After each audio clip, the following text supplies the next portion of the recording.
Hey y'all, if you like this Mahito from JJK look, stay tuned.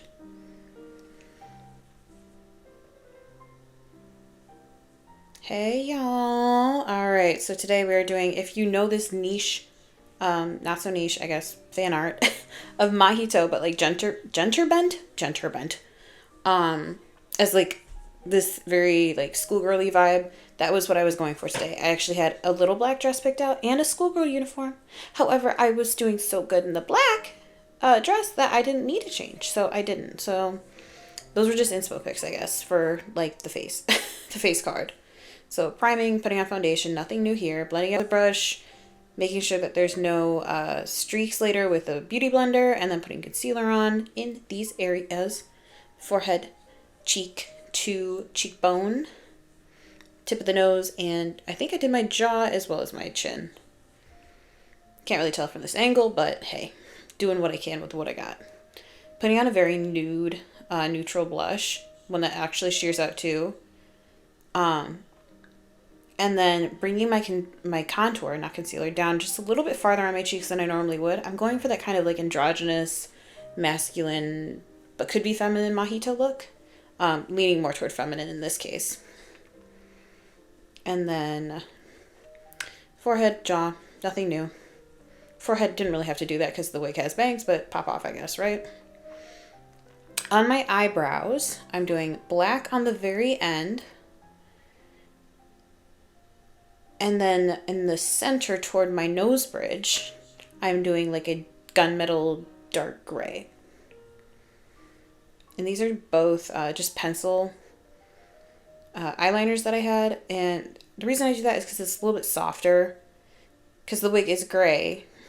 I am trying to not be totally dark, too dark even. So if I had a black wig, I'd go in with a liquid eyeliner or a gel. However, because it's gray and I want to keep it in that color scheme, going with like a pencil. The materials you use matter. Medium of which you use it on is also important.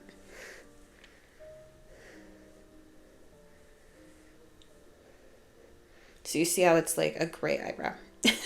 Gray and dark gray. Going in with blush, kind of heavy, just because I know what the markings I'm going to put on. Being black, it's gonna wash me out, so this blush will help kind of bring some life back into the face. So when you think it's too much, you're probably okay.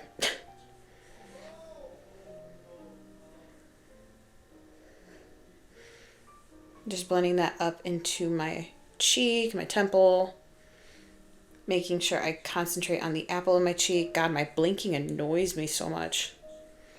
Chin.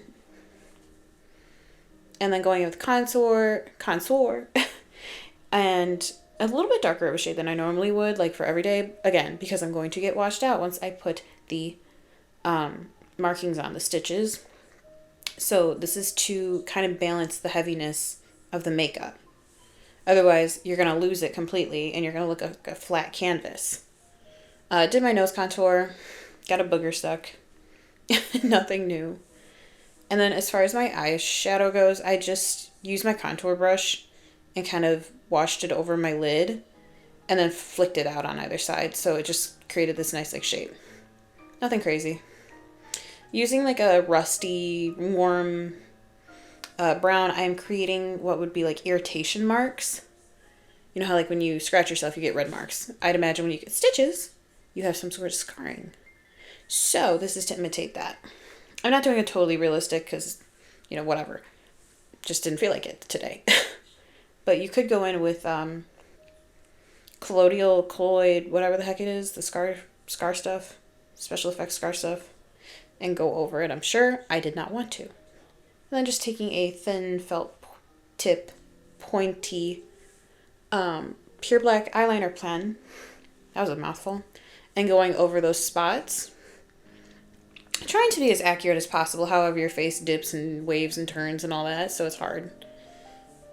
And over top that, so if you remember the eyebrow, the part that we used for the front half, closest to the nose bridge, I'm using that again to create a little bit of depth in these markings, so they're not just black and flat. And then going in with the same pen, creating those little like staple marks. I was going to use real staples, but I couldn't find any that were reasonably priced, we'll say, that were thick enough and it would show up. So this is what you get. Otherwise, totally would have been really cool. Filling them in the same way as I did those long lines, black first and then over top the gray. And I needed to keep sharpening and it was stressing me out a little bit, so words to the wise, sharpen it. Because then you'll get a lot more of a precise indentation, if you will, or highlight in this case, I suppose.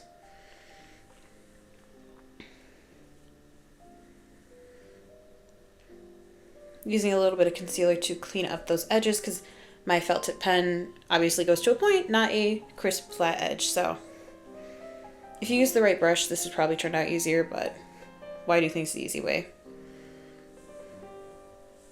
As far as my neck and the rest of my body, I did not go into this much detail. I did not care enough. Up to you what you do. You see me, it was coming together. I was getting very excited.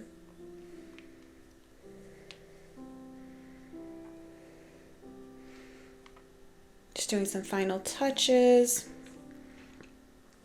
Making sure that nothing got lost in translation, making sure everything's balanced and consistent. In art, they always say your darkest dark should be consistent and in contrast to your lightest light. So I try to live by that. Doing some eyeliner, and then I really like what I've been doing, which is just flicking it into my crease. And for hooded eyes, girl, is kind of the vibe. Doing highlights, working around the markings I made because I don't want to make them look metallic, which I could have, I guess, put on the staples. That would have been cool. Well, hindsight's 20/20, I suppose. But yeah, working around those. Put on some hot pink lip goo. Blended it out with my finger. Did not like the shine, so I patted it off with some tissue or toilet paper or whatever I had on hand. Moving on to the under eye, I did want to create that like cat eye inner corner where it extends out. However, again, I have an epicanthic fold, so I can't do that very easy. But I found like this little trick. If I use a teeny tiny brush and I just drag it down into that crease, it kind of creates it naturally. Is it totally sultry and what I wanted? No, but for me it works.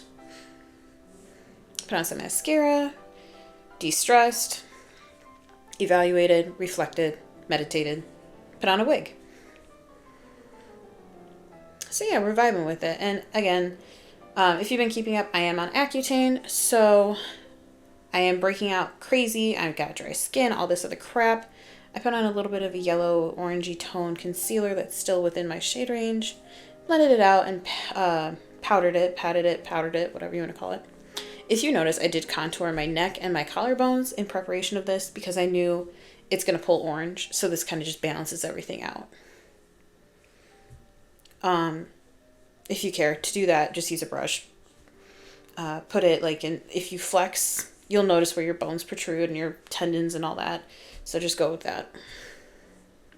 I don't know, if you want a tutorial, I can do it, but I don't think it's something to overthink. So again, powder. And it's pretty well covered up.